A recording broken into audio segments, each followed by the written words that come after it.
నమస్తే అండి అందరికీ. ఇప్పుడు ఈ కార్తీక మాసం నుంచి ధనుర్మాసం వరకు మనకు ఈ సీజన్లో చాలా ఉసిరికాయలు దొరుకుతుంటాయి. ఈ ఉసిరికాయలతో చాలామంది నిల్వ పచ్చడి చేస్తారు. అండ్ ఇరుగులాగా కూడా చేస్తారు, ఇరుగు అంటారు.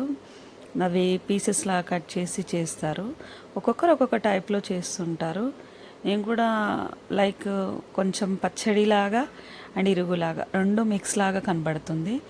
సో అలా ట్రై చేశాను డిఫరెంట్గా. చాలా బాగా వచ్చింది టేస్ట్. అండ్ ఏంటంటే నేను అంటే మ్యాక్సిమం పచ్చడి అంటే అందరూ వెల్లుల్లి యాడ్ చేస్తారు కంపల్సరీ. బట్ నేను వెల్లుల్లి స్కిప్ చేశాను ఇందులో, ఈ పచ్చడిలో.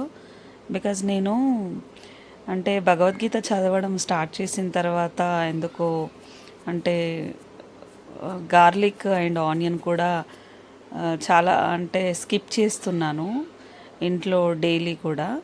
సో అందుకని అది లేకుండా ట్రై చేద్దామని చెప్పి ఇలా ట్రై చేశాను. అది ఎలా చేశాను అంటే ఫస్ట్ అయితే ధనియాలు కొన్ని వేయించుకున్నాను. అండ్ నెక్స్ట్ జీలకర్ర వేయించాను. తర్వాత ఆవాలు ఇవన్నీ వేయించి పక్కన పెట్టిన తర్వాత మిర్చి పౌడర్ కూడా ఇలాగే హోమ్మేడ్ ఇంట్లోనే తయారు చేశాను నేను. ఎండుమిర్చి తెచ్చి దాన్ని బాగా కొంచెం బ్రౌనిష్ వచ్చేంత వరకు, బ్రౌన్ మీన్స్ బ్లాక్ అయినాయి, అలాగే వేయించుకున్నాను. వేయించి పక్కన పెట్టి ఆ మిగతా అన్ని పొడిలు చేశాను. అండ్ ఈ ఉసిరికాయలు బాగా నీట్గా కడుక్కొని ఒక క్లాత్ పైన వేసి తుడిచేసి పీసెస్లా కట్ చేశాను వాటిని కూడా. తర్వాత చిన్న చిన్న పీసెస్లా కట్ చేసి గింజలు కూడా అట్లాగే ఉంచాను అందులోనే. అండ్ వీటిని ఫస్ట్ ఒక కడాయి పెట్టి మళ్ళీ అందులో ఆయిల్ వేసి వేడయ్యాక ఈ పీసెస్ని బాగా ఫ్రై చేసుకున్నాను బ్రౌనిష్ కలర్ వచ్చేంత వరకు. డీప్ ఫ్రై లాగా, ఆయిల్ ఎక్కువ ఉండాలి ఇందులో.